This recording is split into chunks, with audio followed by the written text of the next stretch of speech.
देखिए ma'am, thank you.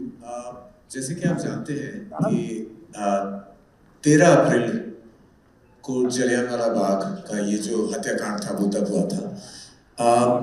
और बहुत लोग आई थिंक तब भी रिपोर्ट्स आए थे उसे खूनी बैसाखी के नाम से बुलाते थे।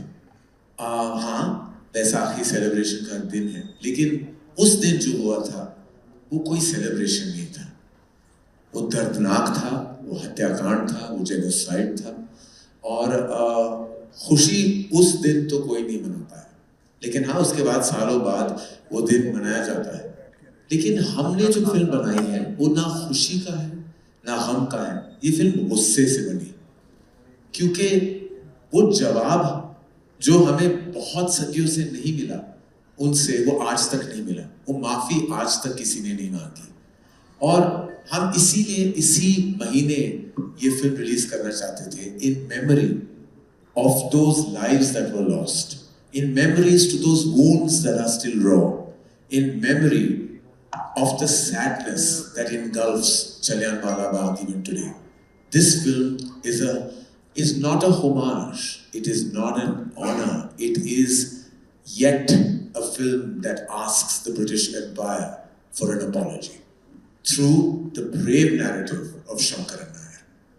I think जिस तरह आपके सवाल का जवाब मैं देना चाहूँगा, जिस तरह अक्षय ने भी कहा कि it's a deeply emotional film for him.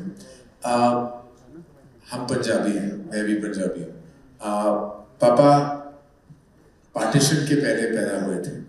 He was born in 1929।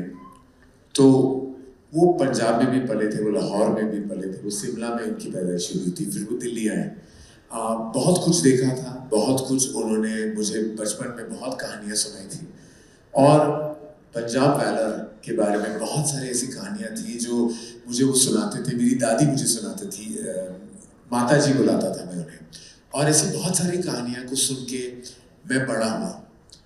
जब स्कूल में गए थे तो मुझे हिस्ट्री, इतिहास में मुझे बहुत इंटरेस्ट था। लेकिन जब सबने ये ऑलरेडी कह दिया कि वो अंग्रेजों ने लिखा था, तो सच बाद में जब हमने बाद में जाके बहुत कुछ जाना, जब ये किताब मेरे टेबल पे आई थी, the case that shook the empire, और जब मैंने किताब पढ़ी तो मैं वाकई दंग रह गया। क्योंकि हम सब उस हत्याकांड, उस जेनोसाइड के बारे में जानते हैं, लेकिन सच नहीं जानते कि एक जंग भी लड़ी गई थी। केसरी वंश का जिक्र आपने किया था, बैटल ऑफ सारागिरी, बहुत ही गर्व वाली कहानी है, बहुत ही ब्रेवरी की कहानी है कि 21 जो थे वो सिख, वो लड़े, वो इतना लड़े कि सबने सोचा था कि 2 मिनट में वो जंग शायद खत्म हो जाए, लेकिन वो शाम तक लड़े। तो हमने जब वो कहानी दर्शाई तो वो मेरे लिए पर्सनल थी, वो गर्व वाली बात थी, अक्षय के लिए भी बहुत पर्सनल थी। और फिर हमारे यहाँ फिर अक्षय और मुझे यही कहानी फिर से हमारे नसीब में था कि कहानी हमारे पास आए। तो वही इमोशन के साथ, वही गर्व के साथ, वही प्यार मोहब्बत के साथ हमने Kesari chapter 2, the untold story of Jallianwala Bagh, आप सबके सामने हमने रखी है।